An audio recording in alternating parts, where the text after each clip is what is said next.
So hey guys, my name is Jeff.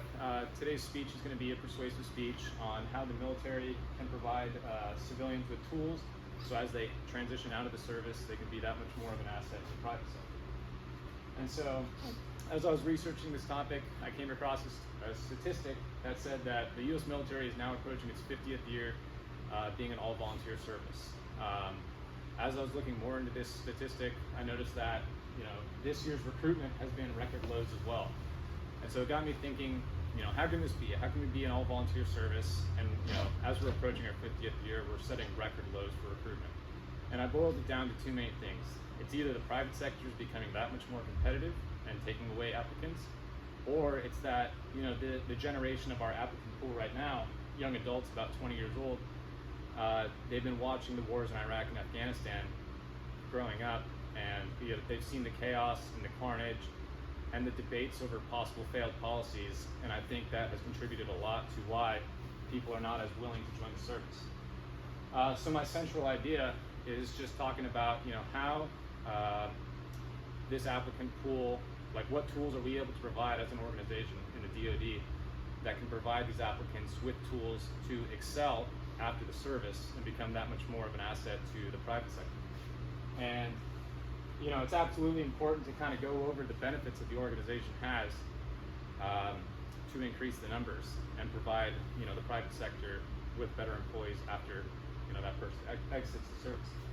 And so I'm moderately credible to give this statement or to give this presentation because throughout my years in the service, I've seen people come in off the streets, applicants, and then utilize kind of the tools that I'm going to talk about today, which is learning about financial independence, personal growth through followership as well as leadership, and then cultural awareness through going overseas to different duty stations.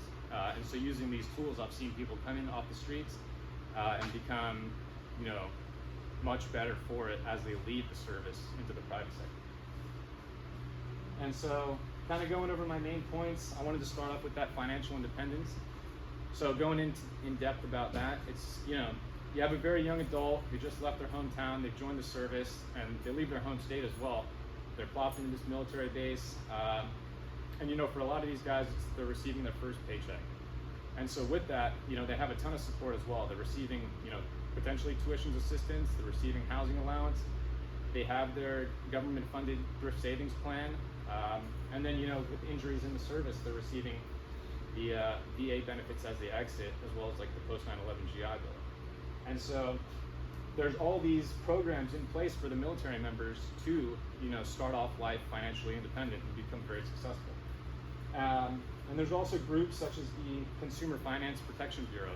And so, it's a government agency that's designed to help service members if they get swindled by, financial institutions, banks, and lenders.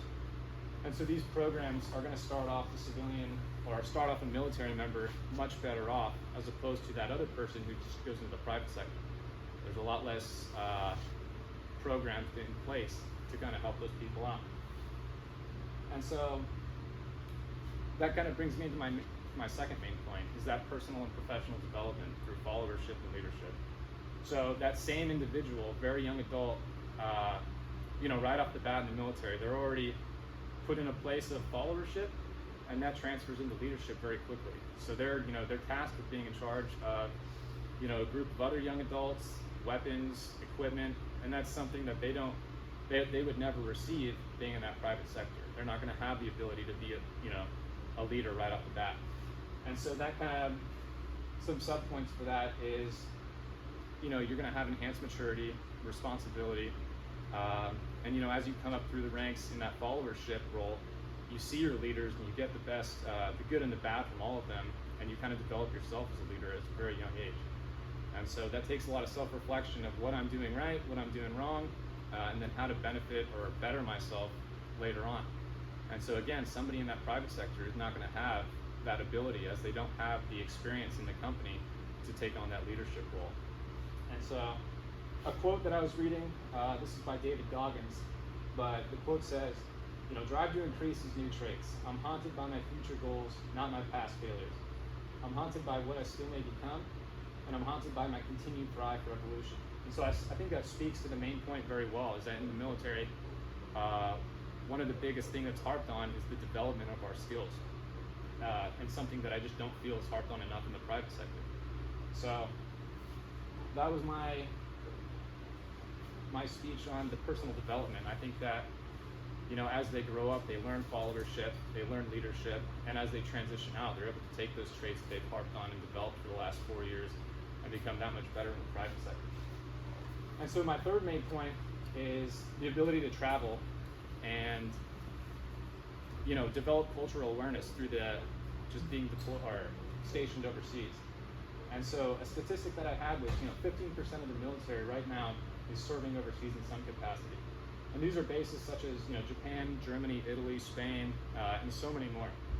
And so what they'll learn when they're, you know, stationed overseas, they get that cultural awareness and experience that people in the private sector are not able to either fund, or they don't have the time to do it as a young adult in the, you know, for whatever company.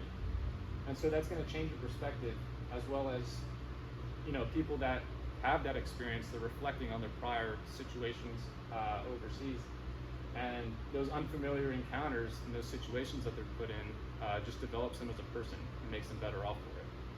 And so, just to conclude everything that I've talked about, you know, this newest generation has an adversity to military service because potentially growing up watching, you know, the wars in Iraq and Afghanistan, and while they may have lost confidence seeing the you know, the discussions on failed policy growing up, I think we need to harp on the benefits that the service includes. And those benefits are, you know, the financial independence, that professional development, and the cultural awareness being stationed overseas. So thanks guys, that was my presentation.